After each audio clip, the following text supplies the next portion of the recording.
방송 진짜 시작하도록 하겠습니다.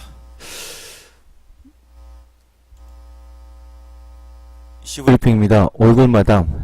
새 각국의 정상들의 얼굴이 바뀌고 있습니다. 프랑스도 바뀌었고요. 마크롱으로. 우리나라도 이번에 바뀌었고요.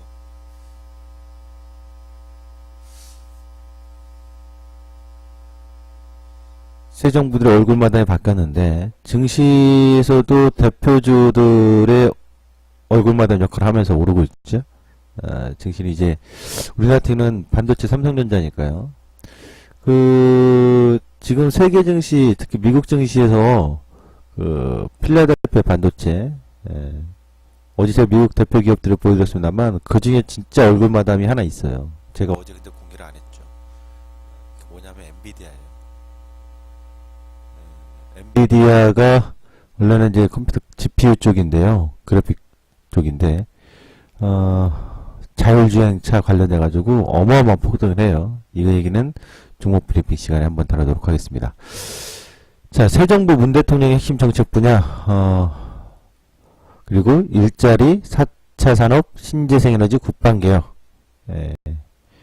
요거의 포인트가 제가 봤을 때는 또 오늘 볼 것은 경제 성장률, 컨센서스와 수출 증가율. 현재 우리나라 수출 기업들에 대한 개선은 이어지고 있다라는 전망이 나오면서 시장이 지수는 신고가 나왔는데, 그러면서 실질적으로 수출주 중에서도 보면 IT만 강세의 상승을 보여주고 있고, 다른 기타 여타 종목들은 사실상 강세가 없습니다. 철강도 아니고 화학도 아니고 자동차도 아니고 조선도 아니고요. 기계도 아니고요. 그렇죠? 오로지 IT 쪽에만 집중되어 있는데 그 내용을 좀 더 간략하게 살펴보도록 하겠습니다. 새 정부에 들어와서 제가 다룬 게 있죠. 몇 가지 얘기를 해줬는데 그 중에 뭐 종목도 있었고요. 또 이슈도 있었죠. 네, 가스, LPG 차량, 그 다음에 국방 얘기도 했었습니다. 네, 방산 부분도 얘기했었죠. 네. 문 대통령의 핵심 지원 분야입니다. 문재인 대통령 후보 중앙선거관리위원회와 KF투자증권의 자료를 제가 첨삭해서 활용합니다. 일자리 창출, 4차 산업혁명, 교육보육, 보건복지, 신농업 6차 산업화, 국민생활안전, 환경, 문화관광예술체육, 지역경제 활성화, 사회적 서비스입니다. 여기서 결국 핵심은 일자리 창출하고 4차 산업혁명이잖아요. 그 4차 산업혁명이 계속 말들이 많은데 제가 얘기했어요. 우리나라에서 실질적으로 4차 산업혁명에 관련된 핵심 기술의 포인트나 제품이 뭐 지금 나온 건 없어요. 시장에 특별히. 그리고 그럴 만한 기업, 뭐 자꾸 이제 중소형, 소형주, 관련주, 테마주성으로는 관심 있게 보는 분들도 있습니다만 저는 사실 테마성보다는 핵심, 우량 기업을 자꾸 주목을 하죠. 차기 정부 4차 산업혁명 핵심 지원 분야 전기자동차, 자율주행차, 신재생에너지, 인공지능, 3D 프린팅, 빅데이터, 산업 로봇. 그렇죠? 이렇게 보시면 되는데 결국 여기서 제가 보는 핵심은 친환경이에요. 친환경이라고요. 4차 산업은. 4차 산업은 자체 친환경이에요. 그래서 차기 정부에 있어서 친환경 관련된 산업이나 제품은 상당히 관심을 많이 둬야 되지 않겠나 싶습니다. 일자리 공약입니다. 문 대통령의 일자리 공약을 보시면요. 결국 공공 일자리를 많이 공무원이라든가 사회서비스 등 공공 일자리들을 상당히 많이 창출하고자 합니다. 그러니까 이 사회서비스는요. 보육이나 의료나 요양 아마 여러분 중에서도 그거 아시는 분들도 있고 아니면 지원을 받는 분도 계실지 모르겠습니다만 연세가 60 몇 세죠? 65세 이상인가요? 65세 이상인가 하여튼 고령층을 대상으로 의료 서비스를 해요. 근데 그 의료 서비스 중에 하나가 최근 여러분들 무슨 센터, 요양센터 같은 거 많이 보셨을 거예요. 그럼 이제 요양센터 같은 거를 하는데 그래서 이제 도우미를 보내주죠. 요양센터에서 지원을 하면 거동이 불편한 또 중증 중증은 아니더라도요, 거기 조건에 해당되는 그 질병이라든가 건무진 건강검진 지원해서 해당이 되면 도우미 서비스를 해드립니다. 요양센터들도 상당히 많아졌죠. 그거 다 나라에서 지원받는 돈들이에요. 그래서 요양센터는 거기서 또 일자리도 많이 나오죠. 예. 갑자기 하네. 자격증이 있어요. 그 자격증 있는 사람은 그 요양센터에서 근무를 할 수 있거든요. 앞으로 저 부분은 사회 서비스 부분은 더 확대될 겁니다. 노무현 정부 때 상당히 많이 확대했던 거, 이명박 박근혜 정부 때서 많이 줄여놨던 것을 다시 문 대통령 임기 기간에는 많이 증가할 거라고 봐요. 예. 공공사회도 마찬가지고요. 일자리 창출 저렇게 하고 있고 지원할 공약으로 내놨고 최저임금이라든가 청년 구직 활동이라든가 그렇죠? 아동 수당이라든가 이런 부분들 문재인 후보의 복지 공약입니다. 그 복지 분야에서의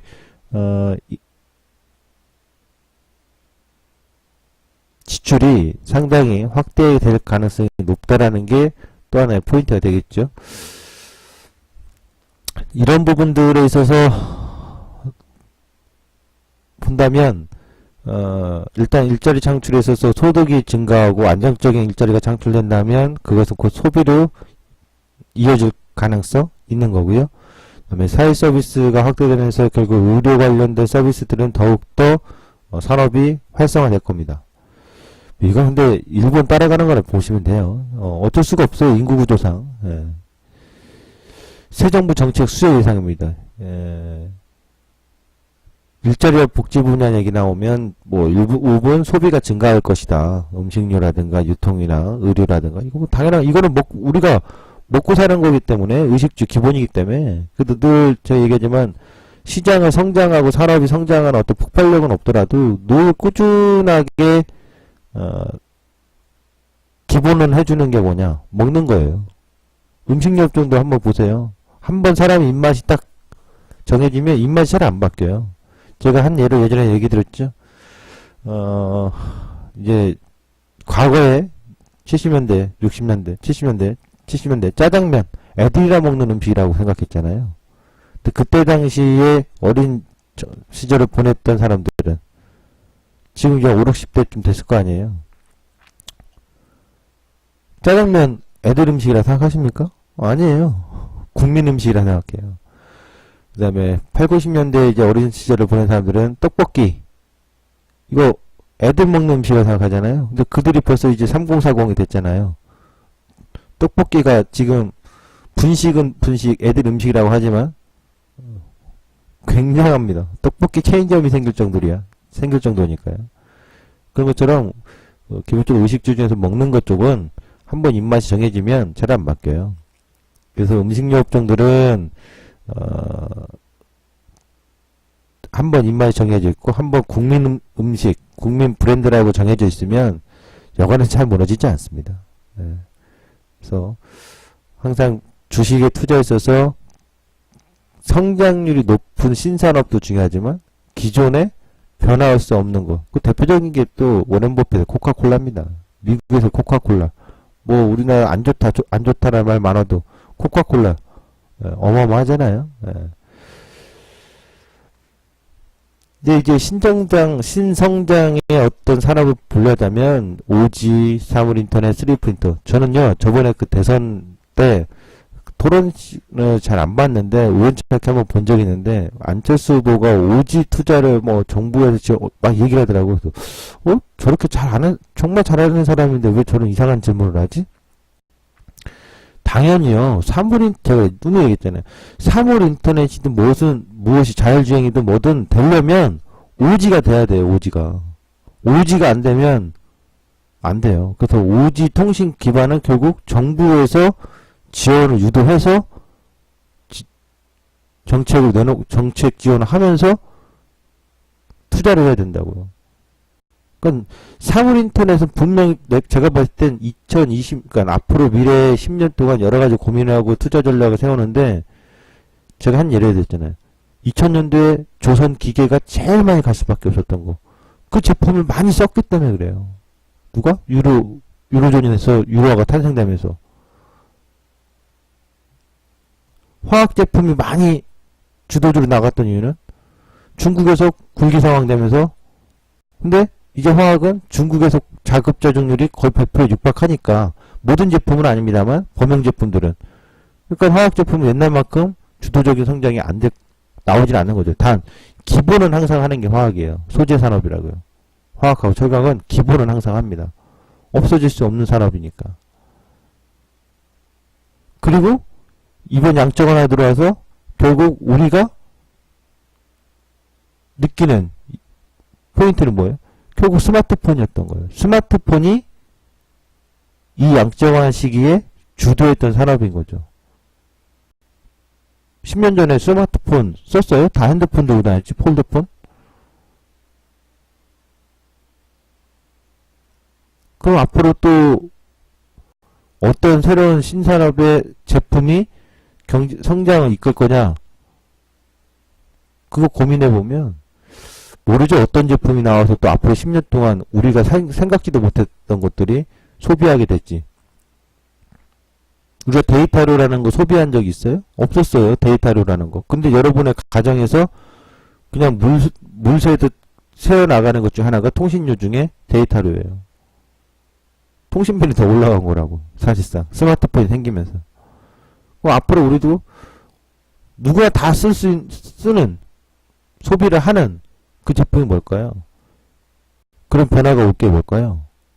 뭐 자동차는 내연기관이 됐든 전기차가 됐든 하이브리드 됐든 뭐가 됐든 그건 어차피 계속 소비가 될 거고, 다음에 제품에서는 기존의 내연기관차보다 친환경차들이 많이 바뀔 가능성이 높다는 거죠. 그리고 일반 우리가 대중들이 쓰는 소비 중에서는 저는 사물 인터넷하고 특히 3D 프린터에 관심이 있는데, 3D 프린터는 글쎄요, 어떻게 발전할지 모르겠지만 한국에 굉장히 관심이 많아요. 근데 저 중에서 사물 인터넷 관심 가져야 되겠죠. 그리고 제가 보는 것 중에 새 정부 들어와서는 결국 재생에너지예요. 신재생에너지, 전기차. 근데 전기차라고 부르지 않더라도 친환경차라고 부릅시다. 그게 LPG 차량이 됐든 하이브리드 차량이 됐든 전기차가 됐든 수소차가 됐든 말이죠. 그리고 신재생에너지, 이 현 정부에서 원전과 화력발전소에 대한 거 감소, 중단을 하고 태양광 쪽을 확대한다고 하죠. 우리나라에 태양광 하면 한화잖아요. 한화. 오시아도 있겠습니다만 한화를 봐야 되겠죠. 한화케미칼. 그래서 신재생 에너지에서 태양광 부분이 워낙 확대돼서 투자 전략이 나올 가능성이 높기, 정책 지원이 나올 가능성이 높기 때문에 태양광을 봐야 됩니다. 여기서. 그리고 전기차는 무조건 배터리도 있지만 많이 봐야 돼요. 생각을 많이 해봐야 돼요. 뭘 많이 하냐면 모터 쪽도 있고, 기술, 모터 전기모터 개발하는 것도 생산하는 것도 있고, 전기모터를 제어하는 제어 기술을 갖고 있는 것도 있고 굉장히 많거든요. 핵심 기술이 뭐냐 이거예요. 무조건 자율주행이 아니라. 예. 그래서 저 분야에 대해서 관심 많이 갖고 가야 되겠다, 이렇게 봅니다. 그 다음에 국방 예상 증가에 어제 얘기해 드렸었던 건데요. 그러니까 되게 여러분들이 착각하고 있는 게 있어요. 저는 있는 그대로만 얘기합니다. 누가 좋고 나쁘고 떠나서. 이제는 뭐 허심탄회 얘기해도 관계없겠습니다만, 한예를 제 개인적인 성향을 얘기해 드렸습니다만, 눈으로 보십시오. 안보? 이명박근혜 보수라고 불리잖아요. 보수 아니라고 했어요. 그냥 친일, 군사, 기득권 세력들이라고요. 그렇게 안보 외치면서도요, 국방 예산은 증가되지 않아, 큰 증가가 없어요. 실제로 노무현 정부랑 김대중 정부에서 국방 예산이 더 많이 증가되는데, 증가율이. 이거 눈으로 확인되는 거잖아요. 어디서? 국방부 자료를. 많은 사람들이 착각하고 있는 것 중에 보수는 안 보고 민주 세력들은 안보에 불감증이다, 그런 얘기를 하는데 난 이해를 못 하겠어요. 도대체 어떤 공부를 하고 어떤 걸 봤는지를 모르겠지만 그게 다 세뇌돼서 공부하지 않고 알려고 하지 않고, 한 예로 그 모르고 나쁜 짓을 하는 것과, 예? 나쁜 짓을 했는데 몰라. 자기가 나쁜 짓 했는지 아닌지. 근데 나쁜 짓 했는데 수치심을 가졌어. 미안함을 가졌어. 어떤 사람이 더 나쁜 사람일까요? 예전에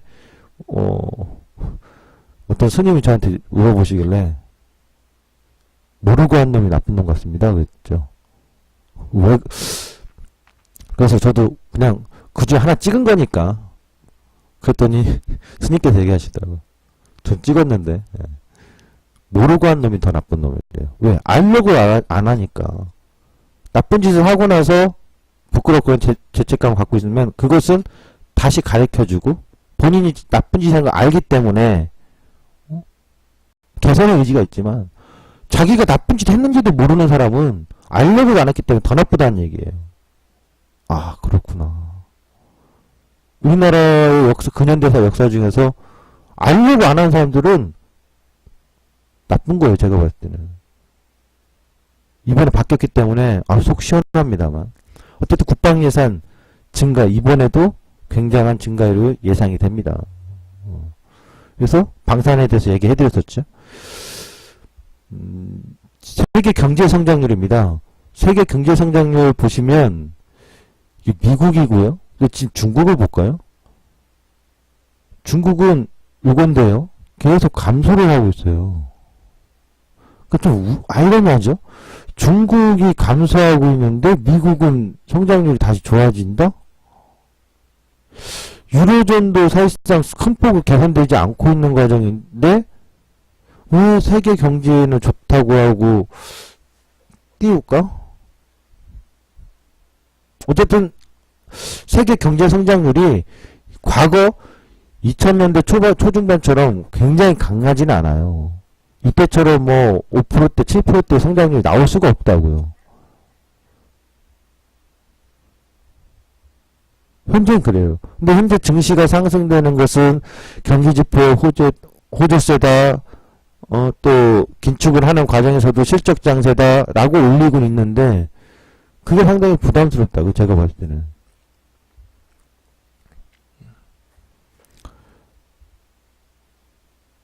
우리나라 주요 기관들이 한국 성장률을 전망한 겁니다. 4월 달에 다들 바꾸신 건 아실 거예요.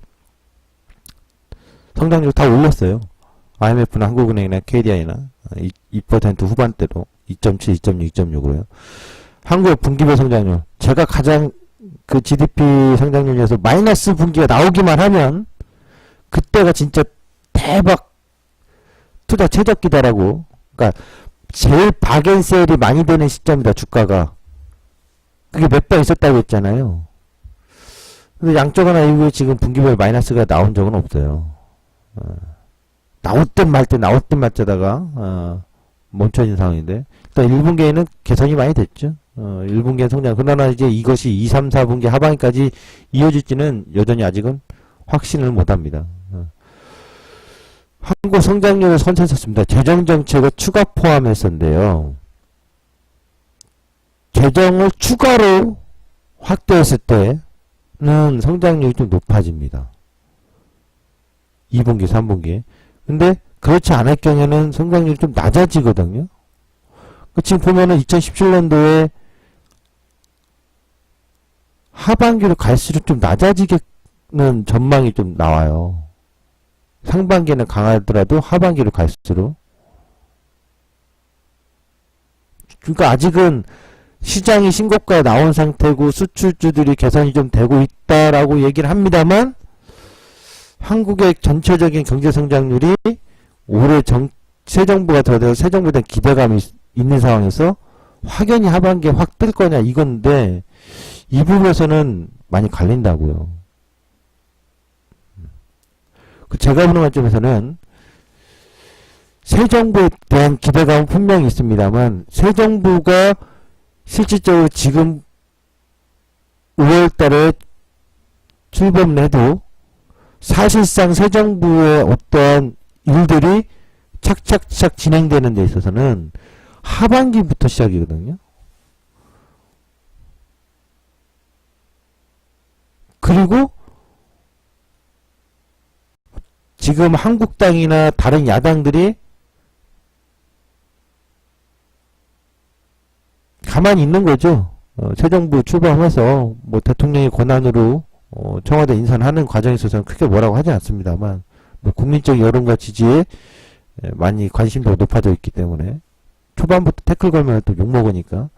그러나 향후에 사사건건 의회랑 걸릴 거라고 봐요. 예를 들어서 사드 문제만 하더라도 그렇고, 북핵 문제만 하더라도 그렇고,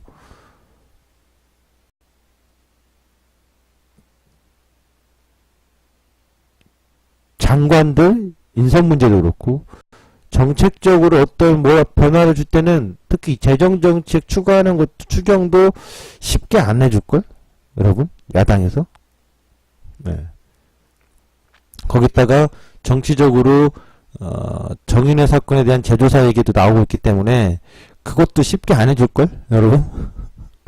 뭐 안 해준다고 뭐 관계할까요? 해줘. 근데 그 문제로 인해서 이것저것 태클을 많이 걸라고 할 거라고요. 어쨌든 새 정부에 대한 기대감인데, 새 정부의 정책이 바로 온전하게 저런 공약들이 나왔다고 해서 막 부붕붕붕 날아다닐 거냐? 전 그렇게 안 본다고요. 한 번은 쭉 관찰하는 시기가 필요하다는 얘기죠.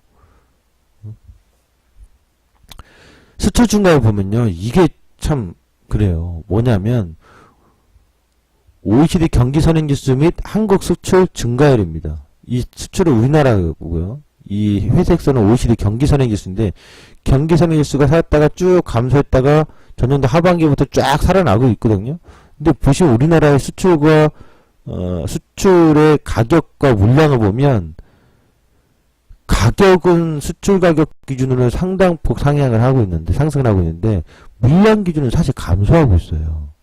그러니까 저게 제가 볼 때는 이번에 우리나라가 좀 왜곡되게끔 지표들이 나오는 게, 반도체 가격이 워낙 급등했단 말이죠. 그 반도체 가격이 워낙 급등해서 그에 따른 어떤 효과가 좀 왜곡돼서 시장에 전달되고 있는 게 아닌가 싶어요. 사실상 물동량 전체로는 감소했거든요. 증가가 안 됐거든요. 그것도 화학 제품이나 채광 제품들도 사실상 가격 상승이 있었단 말이에요. 화학하고 채광도 2월달까지 가격 상승이 있었는데 그거부터 주춤하는 모습이 나오고 있다고 했었죠. 그래서 우리의 수출 개선세가 온전하게 이어지고 있다라고 보이기에는 상당히 좀 까다롭지 않냐라는 게 제 시각이거든요. 그 다음에 코스닥과 국고채 3년인데요. 코스닥 지수는 제가 보는 관점에서 얼마 전에 얘기 드렸습니다만, 새 대통령이 들어오면, 새 정부 들어오면 항상 2년차 때 바닥에서 터닝포인트 보니까 2년차 때의 그 2년차 때 바닥을 보여주면서 상승을 만들어주니까, 뭐 코스닥은 좀 한 발 늦게 터닝 하더라도 크게 나쁘지 않아요. 그 지금 시점부터 빠진다고 해도, 제가 그랬죠. 빠질 자가 있다 해도 나쁘다고는 안 봐요. 왜냐? 어차피 빠졌다 다시 올라올 자리들이니까. 지금부터 뭐 600이든 550까지 내려간다 하더라도 그렇게 본다고 했죠. 코스닥과 국고채 3년, 요 KF투자증권에 나온 자료인데요. 코스닥 지수와 시장금리, 국고채 3년입니다. 국고채 단기 조달금리 3년짜리하고의 코스닥 지수의 추이인데, 이것도 상당히 특이하죠. 실질적으로 이게 코스닥이 올라가는데 주도금리는 낮아지면서 추이가 굉장히 거의 상관관계가 밀접하죠. 같이 움직이잖아요. 국고채 3년에 주도금리가 올라가면 코스닥 지수도 오름세를 같이 보여주고, 내려가면 약세를 보여주고, 이런 모습인데, 이 구간에서는 지금 완전히 변형됐다고요. 변질돼 있어서 이 구간에 대해서 국고채 금리가 올라갈 것으로 보이는데 코스닥도 따라 올라갈 건지, 아니면 국고채 금리가 올라가고 코스닥 지수는 같이 올라가지 못하고 또 반대로 역전이 나올지, 이건 좀 더 고민을 해봐야 될 것 같습니다. 선물지수 예상입니다. 현재 구간에서는 박스이기 때문에 현재 여기 장대 양봉 나오고 윗고 달리 음봉, 이날 이후부터는 모든 시초가 갭은 다 메웁니다. 그게 지금 특징이에요. 박스라서. 그러니까 여기서는 갭 치고 나가는 돌파를 해서 회귀 갭이라는 건 알지만 메우지 않았고 랠리를 줬잖아요. 근데 장대 항목 나온 이후에는 모든 시초가 기업은 다 매웁니다. 그래서 매울 가능성이 상당히 높다고 봐야 돼요. 그럼 이런 구간이라고 봐야 되겠죠. 여기서 이 지금 봤을 때 여기서 봉 하나 크게 나온 거 이후에 모든 하락갭, 상승갭, 하락갭, 상승갭, 하락갭, 상승갭 전부 다 갭을 메우듯이 지금 이 장대 항목 나온 이후로는 무조건 다 갭을 메운다고 봐야 돼요. 당분간은. 오늘 시초가 갭상이 나오든 갭하락이 나오든 그건 다 갭 메우는 과정이라고 봐야 돼요. 갭하락이 나오면 내려갔다 올라오든 바로 올라오든 갭 메울 거고, 시초가 갭상이 크게 나오면 위에서 찍어 누르든 올라갔다가 누르든 바로 내리든 갭 메우는 과정이라고요. 301, 302.40, 296, 293. 저 범위에서 제가 봤을 때는 다음 주 말까지는 아니더라도 다음 주 초까지는 저딴 식으로 퍼질 가능성이 상당히 높아요. 이번 주 월화수목금은 저런 흐름이라고 봐야 될 것 같아요. 그래서 요 구간에서의 계속 박스 과정인데, 지난번에 얘기했지만 5월달에 이 상황에서 그림 이런 식으로 하다가 이렇게 나오는 컵이거나,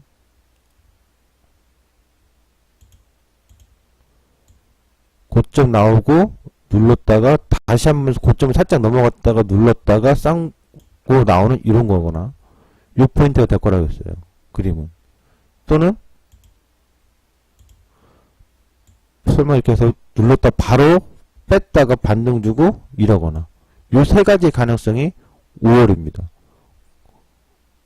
5월은 이 세 가지 그림으로만 보시면 되겠습니다.